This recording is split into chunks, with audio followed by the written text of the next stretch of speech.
Fala galera, tô aqui o JP para os comentários e observações sobre a rodada 5, que tá em andamento, né? Vai seguir em andamento aí essa semana, sabe? Sei lá, até quando. Não, brincadeira, deve estar na terça-feira, mas eu ainda não vou tocar nesse assunto de schedule, né? Hoje eu vou pegar pro tema aqui inicial uma coisa que tem me incomodado um pouquinho. Não de hoje, não é de hoje que tem me incomodado, não. Já devo ter falado outras vezes, com certeza. Mas é a respeito do desenvolvimento dos jovens quarterbacks, em específico quarterbacks. Sei que você pode estender isso para outras posições, mas eu quero falar específico de quarterbacks. Algumas coisas nessa temporada, nesse início de temporada, têm deixado a galera de cabelo em pé, né?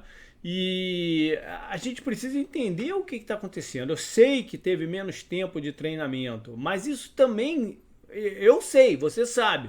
Mas os caras sabem, né, NFL? Mas eles não estão levando isso em consideração para algumas coisas. Em outros casos, é mais um desequilíbrio mesmo de estilo, de estrutura da organização para absorver esses jogadores. A gente tem aí algumas situações correndo, né? Como o caso do Dwayne Haskins, barrado essa semana. Parece que é um problema de afinidade mesmo. Não sei se a galera mais old school aí que o Ron Rivera trouxe consegue se relacionar com um cara como Haskins, ou de repente é só uma questão de que estão pedindo para ele fazer coisas cedo demais, que ele não é possível, não é capaz de fazer. Era muito notório ano passado que ele era um projeto. Eu acho que ele tem talento, mas é um projeto até de pessoa, né? Tem caras que entram muito cedo na liga. E mas enfim, sei lá quanto tempo também vão dar para outros jogadores, como o Daniel Jones, também no mesmo draft dele. Tem a questão do Sam Darnold, que está nesse influxo aí de organizacional dos Jets, e vai ser um caso muito interessante nessa próxima off-season, né, de quem vai se interessar num projeto arriscado que será o Sam Darnold. A gente vai conversar muito sobre isso no futuro.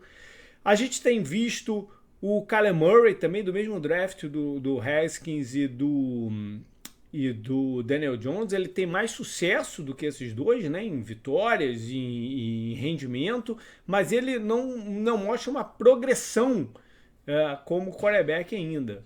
Falta muita coisa ele para ser o jogador que a gente espera lá no né, torcedores do Arizona. E por mais que tenha alguns casos de sucesso, né, recentes de jovens quarterbacks, o Mahomes é o maior deles, mas o Mahomes foi uma estrutura muito que favorecia ele demais, né? Você tem o caso do Lamar Jackson, mas o Lamar Jackson é um exemplo de adaptação de esquema para a característica daquele jogador. Né? Ele continua fazendo boas performances, mas dentro daquilo que pedem dele. Né? Tem alguma melhora em algumas coisas, em precisão no passe e tudo mais, mas não sai muito daquele esquema. E o único caso que a gente tem visto uma evolução de verdade é o Josh Allen, que talvez fosse o jogador de todos esses ali que menos pessoas acreditassem que pudesse dar esse salto na carreira. Né? Um outro componente disso tudo dos jovens quarterbacks é o que está acontecendo com o Joe Burrow. E a quantidade de hits que ele está tomando atrás de uma linha ofensiva horrorosa. Né? A gente já viu inúmeros casos de quarterbacks que, portanto, né, não vou usar o termo apanharem, mas portanto levar esse tipo de hits começa a afetar o jogo deles, né? A percepção das coisas e a autoconfiança. O Joe Burrow me parece um cara de personalidade forte, mas tá suscetível, né? Então vamos ver o que os Bengals conseguem fazer para resolver esse problema sem demorar muito, né? Sem se estender por muito tempo. E aí a gente leva para um outro departamento, né, que está afetando já alguns times, que é a incapacidade geral de se desenvolver reservas para a NFL. Né, desenvolver jovens reservas. Você tem o caso aqui dessa rodada que o Dak, né, se machucou, está fora do campeonato, lá em Dallas, uma contusão terrível. E quem entrou no seu lugar conseguiu a vitória. Mas quem entrou foi o Andy Dalton, que tem 130 jogos no currículo. Né? Não é um desenvolvimento de jogador. Se você olha os 32 times da liga, é um barata voa de quarterback reserva. O jogador que parecia até gerar uma certa curiosidade, que era o rapaz lá de São Francisco, né? o Mullins, foi um desastre na rodada 4, foi barrado também, passou para terceiro e agora uma confusão lá danada também. Então, essa questão nos leva a um outro ponto. Será que os times, como os times vão olhar para quarterback no draft? Porque se eles conscientizarem que são incapazes de desenvolver, de transformar aquele projeto num quarterback, é melhor voltar as atenções para esses caras que são a segunda ou terceira oportunidade. Né? A gente está vendo até o sucesso do Bridgewater lá em Carolina, que é um jogador que pelo menos sabe o que tem que fazer em campo. Né? Quem sabe o substituto, por exemplo, do Drew Brees não esteja já lá, que é o James Winston. Quem sabe ele não aprendeu com os erros e com a decepção lá de Tampa e consiga dar a volta por cima. Como é a melhor forma de você montar seu time dentro desse cenário de incapacidade generalizada de desenvolver os quarterbacks? Como jogo importante de playoffs dessa rodada, de implicações, eu escolhi Indianapolis e Cleveland. Foi, né, a vitória dos Browns de 32-23. Os Browns, com isso, conseguem uma gordurinha. Não, eu não estou falando que os Browns têm... Eles correm bem por fora da divisão. Né? Correm bem por fora, porque é uma divisão complicada, com dois times que sabem como jogar e como se projetar, que é Baltimore e Pittsburgh. Então eles correm por fora. Mas no primeiro ano, com 7 times no playoff, a chance deles passa a ser real com esse início de campeonato. E eles criaram uma gordurinha que, caso o Baker, né, tenha 2 semanas aí para recuperar a contusão que teve nas costelas, mesmo que ele entre em campo, mas com a proteção, de repente não vai estar, né, no 100%, eles criam uma gordurinha aí.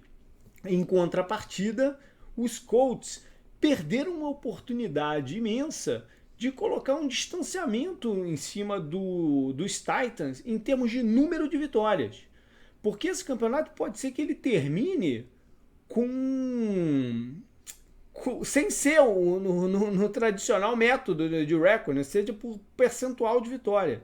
E aí, nesse percentual, os Colts já começam a ficar enrolados, né? Porque eles já têm 2 derrotas, tem 2 jogos a mais que os Titans, que vão jogar nessa terça-feira, mas sei lá como é que vai ser o encaminhamento dele, né? E quando eu falei distanciamento de número de vitórias, até para botar uma pressão psicológica nos Titans, que vão ter que recuperar esses 2 jogos, né? Saber que o outro já está lá na frente.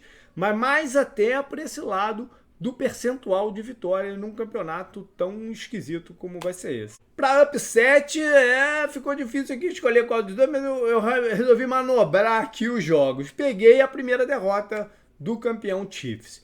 Eles continuam, tá? Que vou dar um spoiler, que eles vão continuar na primeira posição do meu ranking, do Power Rank, até por condição dos outros times e tal. Mas enfim, e até porque, né, uma derrota não significa que as coisas estão emburacando para o lado errado. Né? Foi um jogo não tão bom do ataque dos Chiefs, do ataque e defesa, né? Porque afinal de contas eles tomaram 40 pontos, o ataque fez 32, não é que fosse também uma coisa horrorosa, é que falhou em alguns aspectos que a gente não está acostumado a vê-los falhar.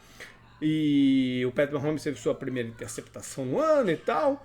E, enfim, mas os méritos dos Raiders foram grandes, né? Que tiveram no calor o Ruggs esse componente de velocidade, né? Na construção dos elencos, coisa que os Broncos tentaram fazer também na off-season, de tentar responder aos Chiefs, né? Emparelhando essa questão de velocidade e tentar manter os placares altos. Funcionou dessa vez para os Raiders, que há um tempo, né, não tinham muito sucesso jogando com rival de divisão. Vários jogadores jovens, né, tiveram participação importante, como o Jacobs, com os touchdowns. aquele rapaz do pass rusher, Max Crosby, muito ativo, e a secundária também funcionando um pouco melhor em certas situações, e foi o upset, eles lá em Kansas City batendo o campeão. Um time que tem que ficar muito preocupado é São Francisco. Né? No último episódio do podcast, eu comentei que eles precisavam muito ganhar esse jogo contra o Miami, porque eles teriam uma sequência de schedule complicadíssima. E aí eles foram e tomaram uma cacetada na cabeça dos Dolphins. Né? E agora vão ter que correr atrás do prejuízo, vendo os 3 rivais de divisão à frente deles na classificação, Seattle invicto. Vai ser uma corrida de recuperação para os 49ers, que voltou, né, conseguiu ter jogadores de volta, mas a questão principal em termos de desfalque para eles, que não vai conseguir ser resolvida, é a linha defensiva, que foi o grande forte do time no ano passado.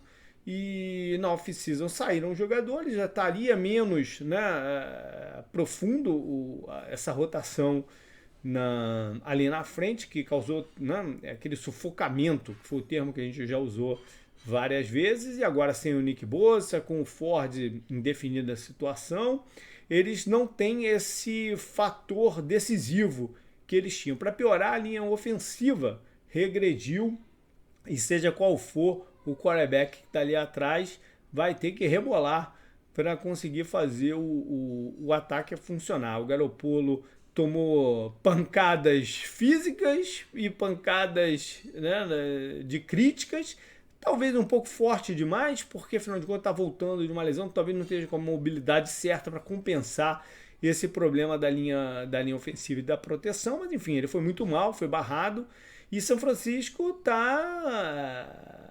tem que arregalar muito o olho aí, porque por mais, de novo, que tenha 7 times indo para os playoffs, a NFC, tirando o leste, né, tem problemas, tem problema, tem muita gente que pode estar disputando aí esses 3 vagas wildcard. Pro Up and Down, eu escolhi o jogo lá de Dallas, né? Que teve aquela cena muito feia da contusão do Dak Prescott. E, enfim, o Dallas que já estava, né, enrolado aí com sua defesa, agora vai ter que tentar, de qualquer jeito, botar ela no tranco, né? Para funcionar. Porque por mais que o Andy Dalton seja um jogador experiente, não é o titular. O bom para eles, que aí sim vem o up aqui, é a emergência do Michael Gallup como recebedor, né? Ele já deu um passo, porque ele já consegue fazer esses lances que são decisivos acontecer. Foi isso que rolou no jogo contra o Giants, né? 2 recepções decisivas dele e difíceis de concretizar.